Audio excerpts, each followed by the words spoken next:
മീൻ പീര വെക്കാനുള്ള തേങ്ങ ചതയ്ക്കാനിടുന്നു. അകത്തേക്ക് ഇന്ന് ചുമന്ന മുളക് ഇട്ടു. പച്ചമുളകല്ലേ മേടുന്നത്? അല്ല, ഇന്ന് പച്ചമുളകല്ല, അയില ആയതുകൊണ്ട് ചുമന്ന മുളക് ഇടുക. ചുമന്ന മുളക് ഇട്ട് ഒരു 7 മുളകുണ്ട്.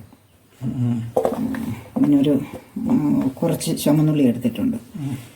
ഇതെല്ലാം കൂടിയിട്ട് ചതയ്ക്കാൻ അതിനകത്തേക്ക് ഇനി ജീരകം അല്ല, കുറച്ച് ശകല ഉലുവാപ്പൊടി ഇടുന്നു ആവശ്യത്തിന്. അതിന് ശകലം മഞ്ഞൾപ്പൊടി ഇടുന്നു കുറേശ്ശെ. ഇത് ചതച്ചെടുക്കും അല്ലേ? അരക്കണ്ടല്ലോ. കുറച്ച് മഞ്ഞൾപ്പൊടിയും കുറച്ച് ഉലുവാപ്പൊടിയും തേങ്ങയും ചുമന്ന മുളകും ഉള്ളി ഇട്ട് ചതയ്ക്കുന്നു. ചതച്ചെടുത്ത നമ്മളിന്ന് അയല പറ്റിക്കും അല്ലേ? പറ്റിക്കും. അതുകൊണ്ട് ചെറുതായിട്ട് കഷ്ണിച്ചിടണം. ചെറിയ ചെറിയ കഷ്ണം വേണം, പച്ച.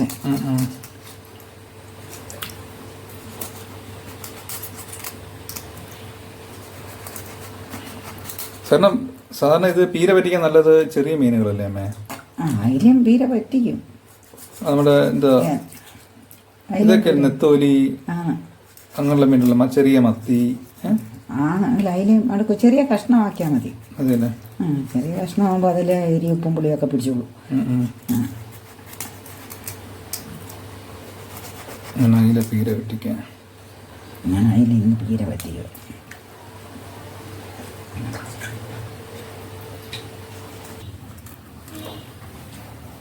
അരപ്പിടുന്നു.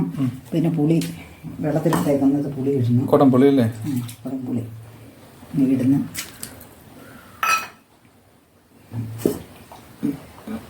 തേങ്ങ ഒന്ന് കഴുകി ഒഴിച്ച അല്ലാണ്ട് സ്വല്പം ഇഞ്ചി അരിഞ്ഞതിടുന്നു. കറിവേപ്പില വേണ്ട? കറിവേപ്പില വേണ്ട, കറിവേപ്പില ഇടുന്നു.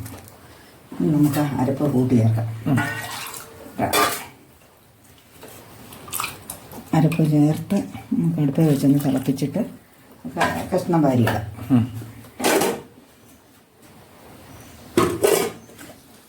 ഉപ്പിടുന്നു. ഉപ്പിടുന്നു.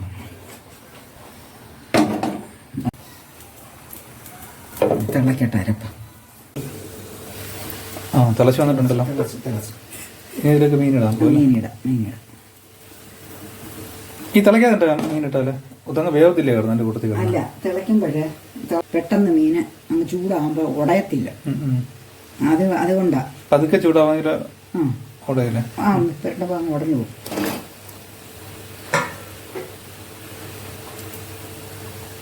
ഇനി അവിടെ നിന്ന് പറ്റട്ടെ. ആവശ്യത്തിനുള്ള അരി ഉപ്പും പുളിയും എല്ലാം ഉണ്ട്. അങ്ങനെ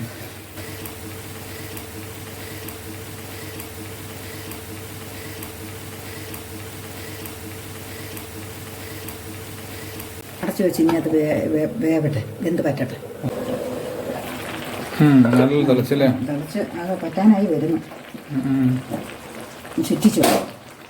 അടുക്കി പിടിക്കാതിരിക്കാൻ ചുറ്റിച്ചു വെക്കണം. ബാക്കി പറ്റട്ടെ. പറ്റിയല്ലേ? മതിയല്ലോ അല്ലേ? മതി. അതുണ്ടോ ഈ നടുക്കടത്തെ ഈ വെള്ളത്തിൻ്റെ ഈ മയമുണ്ടല്ലോ, അതിനിപ്പം അങ്ങ് അടി കരിയും വേണമെങ്കിൽ ചട്ടി ആയതുകൊണ്ടേ ഈ ഭാഗത്തിന് ഓഫാക്കാം. ഇരുന്ന് പറ്റിക്കോളൂ. ഓഫാക്കിയിട്ട് തിളയ്ക്കുന്നുണ്ട്. ചട്ടി ആയതുകൊണ്ടാണ്. അതുകൊണ്ട് നമുക്കിനി ഈ ഭാഗം നമ്മുടെ അയില പീര് വരച്ച് റെഡി ആയിട്ടുണ്ട്. അങ്ങനെ നിങ്ങൾക്ക് ഈ വീഡിയോ ഇഷ്ടപ്പെട്ടെങ്കിൽ ലൈക്ക് ചെയ്യുക, ഷെയർ ചെയ്യുക. അതുപോലെ നിങ്ങൾ ഇതുപോലെ ചെയ്ത് നോക്കിയിട്ട് നിങ്ങളുടെ ഫീഡ്ബാക്ക് കമൻ്റായിട്ട് അറിയിക്കുക.